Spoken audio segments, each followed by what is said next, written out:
Everybody, welcome to What the Flick, Runaways Season 1 finale. Bibbs, Meredith, Alonso.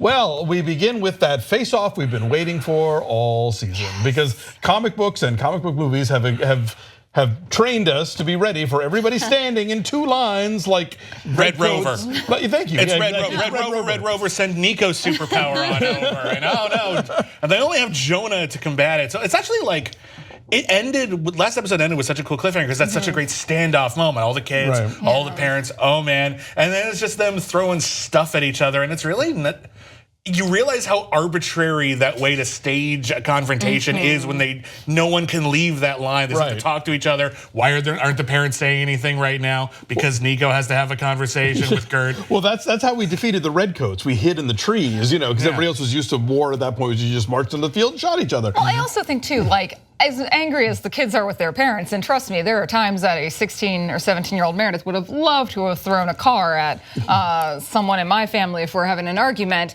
They're still their parents, and you're not going to really do that. You might think about it, but you have to think about the consequences of your actions. And I don't think they were really ready to fight their parents, nor were their parents really ready to punish their kids with superpowers. Exactly. I think it's a testament to how much the parents have been established as characters over the course of this show, that they have second thoughts and they aren't willing to necessarily like everybody. And so you need Jonah to come in to be the conscious free guy. Like, nope, whoop, you're out. And attack his own daughter, because obviously that man has absolutely zero morals or care in the world, because he's like, I'm just gonna attack Caroline even though I know she's mine. Well, he probably has, because like we find out at the bottom of the hole is some sort of living thing, which is basically like, oh, it's like Defenders, but the dragon's alive. Like that's what they're doing. But like, even so, like he probably has his own morality. He's probably trying to save his alien species, bloody blue. But I don't know. I can't get over just how like kind of inert this big thing that we built up to ended up being. Even when Jonah and his daughter Carolina. I want to say Katrina. I knew that was wrong.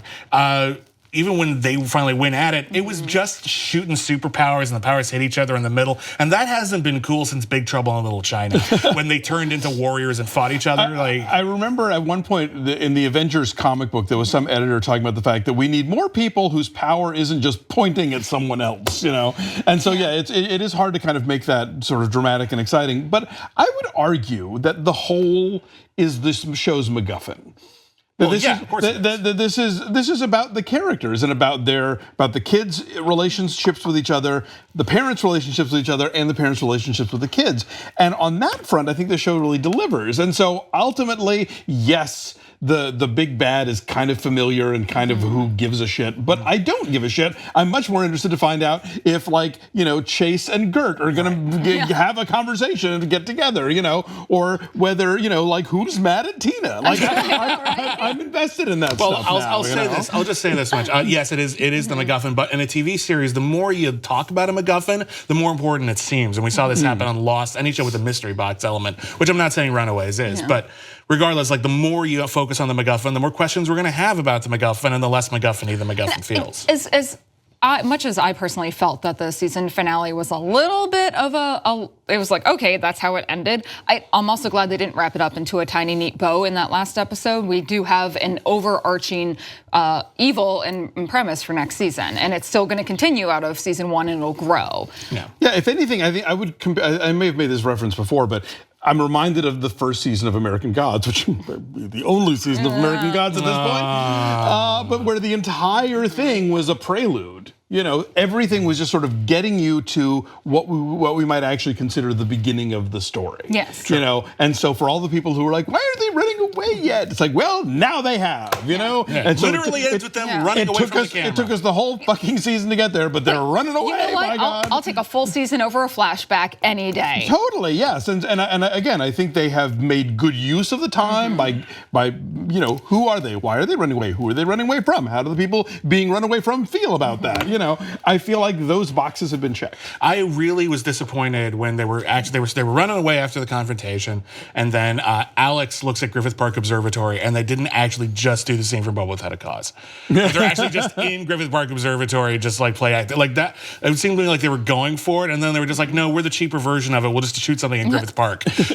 Yeah, we can't do the La La Land dance number either. No. You know, but all that stuff in the woods, that was actually real gold. I thought, especially Gert with Old Lace. Yeah. Where we finally got to really focus on how they have a relationship. Yes. And what did she call herself? Like her emotional support dinosaur? Yeah. Yes. Like that really just codifies everything, and it really just made something that they kind of had to brush past a lot. Really pulled at my heartstrings. Yeah. Can we say that Nico's undercover look looks exactly like Nico's day wear? Yeah. Like, I didn't realize she was undercover. Well, yeah, she's the only one who doesn't even make an effort. Like, at least Chase throws on a trench coat. So she doesn't do anything. What all that was actual nods to outfits they've worn in the comic book. So I mean, it was a cute little like, oh, I recognize that silhouette, I recognize that outfit, but also at the same time, I'm like, okay, Nico, if you want to go undercover, put on like a blouse or like a cardigan and like maybe like a plaid skirt, or if you some still pedal wanna pushers. If you want to rock a little bit alternative, go for the sexy schoolgirl look, I guess. I like that Molly's idea of going undercover is different cat ears. Yes.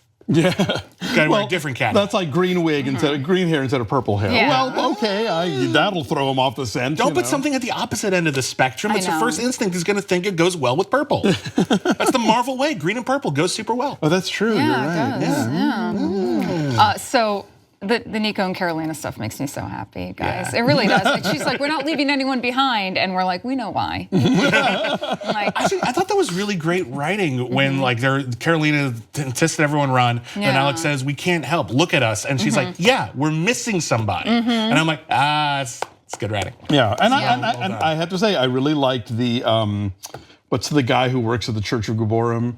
Wayne or Vaughn. Vaughn, yeah, Yawn. Who names their kid Yawn? I thought he had an interesting use as a plot device, both in terms of the kids needing him and ultimately Leslie needing him to sort of facilitate things. Yeah. All of which apparently was part of Jonah's master plan, we're led to believe. So I'm curious to see what that actually means. yeah, I'm curious, was it Jeffrey who called the police and had the bolo put out, or was that Jonah, or have they revived Victor now? Have they sacrificed Frank for the revival of Victor, and that whole thing was one of Victor's plays? I suspect that was Jeffrey's end because their whole thing is they're so rich and powerful they could make any accusation go away. Yeah. All they need is for everyone to be looking for those kids and for those kids to feel motivated to give up. Yeah. So I think that's what we're looking at right now. It seems super extreme, but you got to remember their parents, even though we've seen way more shading on these characters than I think we ever did in the comics. Oh, yeah. And maybe we're more sympathetic towards most of them than we ever have been before. On some level, they are villains, and they are willing to do horrible things to get what they think is the right thing done. And I totally buy that. And I think it's great. I really think it really just accelerates everything just before we end. It really makes me excited for where we're going to go. When you mentioned about them being villains, I think the show is being interesting about setting them up as people who have made a devil's bargain. Yeah. And so I think that's different from being the devil. True, but at the same time, from a functional perspective, yes, it's tricky because you want to sort of define characters in a really clean sort of way. They do bad things, therefore bad. They are the antagonist. They are the villain. What I'm really admiring about Runaways is how much depth they're willing to give these characters and how much we're willing to think that many, if not all of them, are capable of redemption. I think that's really cool. No, totally. They're all clearly conflicted to one degree or another. But at the same time, the whole premise of the show is the children finding out that their parents have done such horrible things that redemption to them, especially as young people who don't necessarily understand complexities, moral and ethical complexities, just say, well, they are bad. It does necessitate that we turn against them and that we try to. So I think that's something that is being explored. But at the same time, they've killed a lot of people, innocent people. True. For what they thought was clean energy. And even that's kind of thin. Why do we need that? We can just dig. That's true. Yeah. They are all murderers. I will give you that. I had kind of forgotten about that detail, but yes, okay. Yeah, I'm not saying redemption is impossible, but it needs a lot. Indeed, right now. No, they gotta earn it. Mole in the Runaways, Jonah gets that text at one point that says it's done or it's been taken care of or whatever. And at first I thought they were going the Alex route because, spoiler alert, in the comics, Alex ends up selling out everyone for his own reasons, but Huge spoiler alert. Let's make sure we put a thing up on that. Sorry, yeah, I said spoiler alert. Okay.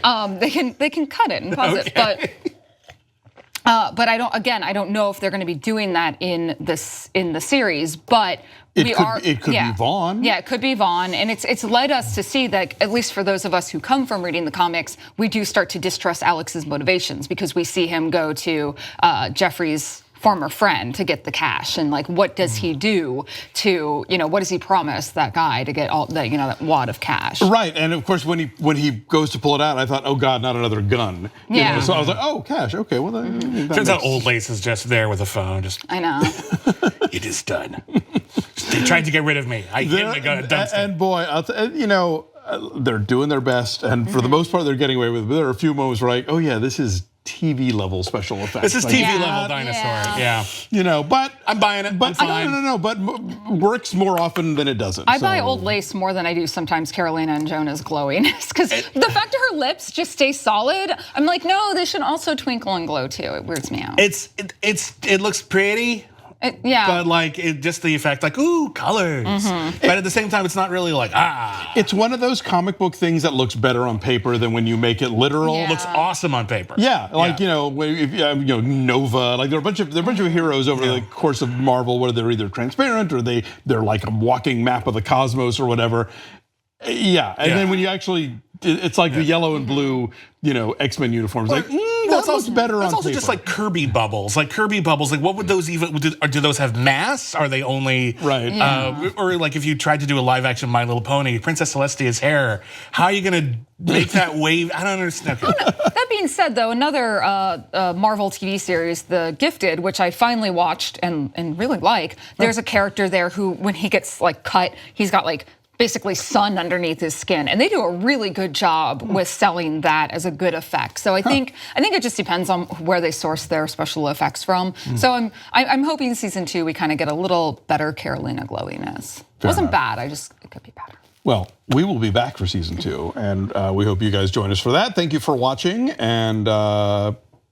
Run away. Don't. Run away from the pain. No.